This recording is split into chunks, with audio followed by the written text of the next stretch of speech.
If you're anything like me, lately you've been spending a lot of time thinking about the future of the film industry. I mean, production is down by almost 25% from last year, it's never been harder to sell a project to the streaming outlets, and throw in the threat of tariffs, and it's safe to say that a lot of film professionals are on edge these days. Tariff, that's tariff. So when I heard someone say recently that, quote, the future of film profitability is going to be inversely related to the size of the screen, it really made me stop and think. We all know that attention has been moving away from cinemas and towards phones for a while already, but it's always seemed like no matter how big social media got, the real money was in making movies. But are those days behind us forever? Does the future actually belong to content creators over production companies? And what does that mean for all of us out there trying to pay the bills with a camera? Okay, so the podcast I got that quote from was a Scott Galloway interview on Colin and Samir's show. Generally speaking, a decent rule is your ROI will be inversely correlated to the size of the screen. If you haven't seen Scott floating around the internet, he's a business professor of some sort at NYU, I think. He's super rich and he runs a bunch of big companies, and his whole reputation is sort of like this no-nonsense perspective on money and wealth. Maybe you're just fucking crazy genius. Assume you are not. I actually really like hearing Scott talk, and his whole sort of grumpy, foul-mouthed academic vibe is refreshing in the age of the polished public speaker. He just kind of calls it like he sees it, and that's why I was really curious to hear what he had to say about the creative industries. And he didn't pull any punches, because at one point I think he even says, show me a documentary filmmaker and I'll show you a bored spouse, which I thought was pretty funny because, joke's on him, I'm not even married. Right? I think what he was really getting at, though, is that the financial side of the arts is tough enough at the best of times, and that the only way most people can pursue their creativity full-time is if your spouse paid for it or something. Find me a documentary filmmaker and I'm going to say, oh, that means you married someone rich. So if you're starting it as a content creator, I think the first thing you got to ask yourself is, what size screen am I producing content for? And if it's anything bigger than a phone, you better love it, because it's going to be really difficult. Now, setting aside the fact that I actually do make a full-time living from shooting documentaries, and I know a lot of other people who do too, I do get the point he's trying to make. Most sexy industries like film are incredibly difficult to succeed in because so many other people want to do it too. Anyone who tells you to follow your passion is probably already rich, Scott says, and if you really want to do well, then go into iron ore smelting or international tax law or something, not the arts. And you know what? He's right, but only sort of. Because even though I definitely agree that almost no one can succeed financially just by making exactly the things they want to make all the time, I've also experienced firsthand just how much demand there is for high quality visual storytelling out there. And I don't think that's going away soon, but it is going to be 100% different than the models of the past. And the whole reason I'm making this video is to try and figure out what that might mean for all of us. And I'll just be honest here, I don't have all the answers on this one, but I do have some theories that I'm personally going to bet big on moving forwards. So let's look at this idea that the profitability of film is going to be inversely related to the size of the screen. So like a TV is a safer bet than a cinema, and something you can watch on your phone would be more profitable still. And in a lot of ways, I do agree with this, and I think it's going to be even more true as time passes. But I don't think it's quite as simple as he's making it out to be, because yes, fewer viewers are going to theaters and more people are watching YouTube and podcasts and whatever than any other streaming platform. But at the same time, I don't think theatrical releases are going to stop, and the business model for premium mobile content is shoddy at best right now. And that means what's happening in the film industry is a bit more nuanced than just telling people that the future is on small screens and now everyone should be a TikToker, because there is so much money and opportunity floating around for so many different forms of production that we need to look a little deeper. Yes, there really are a lot less people going to see big ticket blockbusters these days, and anyone who's spent time working in the broadcast commercial world will tell you that the advertising dollars are moving away from TV and towards mobile at like an alarming rate. And where there are people watching, there are opportunities to tell stories and make money. We just haven't quite figured out what that looks like yet. Because yeah, there are so many times when I'd much rather watch a 10-minute YouTube video than go to the cinema, but that doesn't mean I only want to watch YouTube. No, when I've got the time, and especially when I'm with other people, I want to watch a real story with high quality visuals, not just like doom scroll through more hot takes and product reviews. On the flip side of that though, elitists who say that you can't do real filmmaking for the internet are living in the past and are probably in for a rough ride as the industry changes.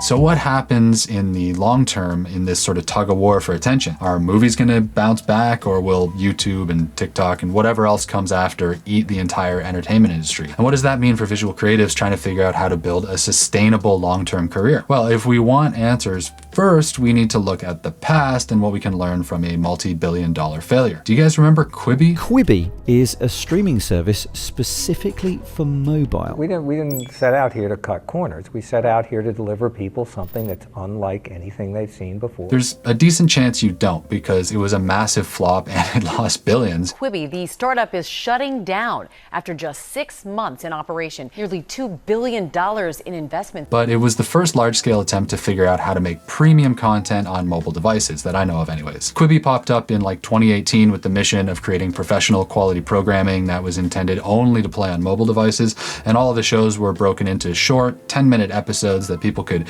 theoretically watch on the subway or in an Uber or something. It was supposed to change the game and make up for the low production quality on social media by bringing bigger budgets to web-only programming. It was a pretty good idea, and I guess other people thought so too, because I think it brought in almost $2 billion in funding from Disney and Sony and NBC and a bunch of investment banks and even Alibaba. A ton of people thought this was going to be the future of film in the age of short attention spans and constant connectivity, but they were disastrously wrong. And dozens of award-winning famous faces. In fact, Quibi only lasted 6 months from launch to shutdown, which is absolutely insane considering how much money was riding on it. And I was personally caught up in that tidal wave because I actually worked on one of those ill-fated Quibi shows towards the end of 2019. I got hired by one of the many large New York-based production companies that have since gone bankrupt to travel with a team to Papua New Guinea. We spent literally millions of dollars running around in the jungle, renting helicopters with an A-list movie star, and we captured some truly incredible footage that's still, to this day, some of the most stunning drone B-roll I think I've ever shot in my life. The whole thing was filmed in a way so that it could be chopped up into those 10-minute episodes that Quibi wanted, and it should have been a slam dunk. We had famous names and big adventures and crazy visuals and all of that packaged for short attention spans. Good idea, right? But no one wanted it. Like, seriously, no one subscribed to Quibi. I don't mean our show specifically, because Quibi folded before that show ever got out of the edit, and now all that glorious footage is just gonna gather dust on a hard drive for the rest of time, I think. It was extremely disappointing for everyone involved, but it did teach us a valuable lesson about what people like to watch and where. And this is where the lessons for the future are, in my opinion. Because what we learned was that yes, people do want both high quality stories and they want easily digestible content and personalized access to stuff on social media, but so far no one has figured out how to do both things at the same time. I mean, just look at those YouTube originals that they apparently spent like $300 million producing and marketing. Pretty much nobody watched those that I know of, and they shut the program down completely in 2022. So why is that? If people like premium TV and they also love YouTube, why won't they watch premium content on YouTube? Well, I don't know for sure, but based on myself and what I like, I do have some ideas. Personally, I have two modes when it comes to entertainment time for myself. I either have a decent chunk of time to invest, like at night or on a weekend or something, and I want to watch something really good with a story I can invest in. That's when I'm in the mood for a movie or staying at home and streaming a proper TV series. Other times, I have less time, or I'm not ready to commit to 2 hours in a theater, or maybe I'm just taking a 15-minute break from work and I don't want to spend an hour on the couch getting sucked into Severance or something. That's when I go to social media, and really YouTube specifically, because other platforms aren't really all that relevant for filmmakers outside of self-promotion maybe. What I don't do is watch network television, really ever, and I'm guessing less and less of you do either. So what does that mean for the industry and the future? Well, if the middle class is gone, does that mean it's only a matter of time before all high budget, high concept work disappears as well, only to be replaced with a torrent of AI generated social media content? Well, no, that's not what I think at all. I do think that this trend of a vanishing middle class is going to continue, and I also think that Hollywood and the premium world more broadly is going to continue to feel the pain for quite a while longer, and it's going to keep contracting. I don't think it's going to fail or disappear by any means. It's just not going to be the dominant cultural voice that it once was. A massive blockbuster release like Saving Private Ryan or Titanic or whatever used to shift the entire public discussion, and everyone would go see them. These days, the theatrical market seems to be limited to either gigantic franchise blockbusters like Marvel or Mission Mission Impossible, and a handful of very well received and very well marketed indie darlings. So like last year you had Top Gun and Planet of the Apes on one side and then The Brutalist and Anora on the other, but not a lot in the middle. And sadly that means less jobs than there used to be for crews who lived in that middle space. But it definitely does not mean that the medium is going away. It's just another reminder that making a living in the arts is back to being a privilege, not the steady, reliable blue-collar career that a lot of people would like it to be. And here's what I mean by that, because when I look into my crystal ball and try and imagine what the landscape will look like 10 years down the road, I see the work moving even more towards the extreme edges, but with a lot more opportunities at the same time. I think Scott Galloway's statement is true, and that it will be, and for a lot of people already is, much easier to make money delivering material for smaller screens than bigger ones. The screen you want to be in business with is the small screen, is the phone. But at the same time, the standards for quality on those small screens is going to rise. Like when I think of what YouTube videos used to be like even 5 years ago, the minimum standard for quality has gone up so much, it's crazy. Now, if you do have a project you think can only live on the big screen though, or if you're committed to becoming like a Sean Baker type of artiste, it just means that you will have to be exceptionally good at what you do to get the work. There will be a demand for cinema, but studios are going to be more and more risk averse, and they're not going to throw around budgets to unproven people. But the cream rises to the top in most things, and if that's truly what you want to do and you really, really want to commit,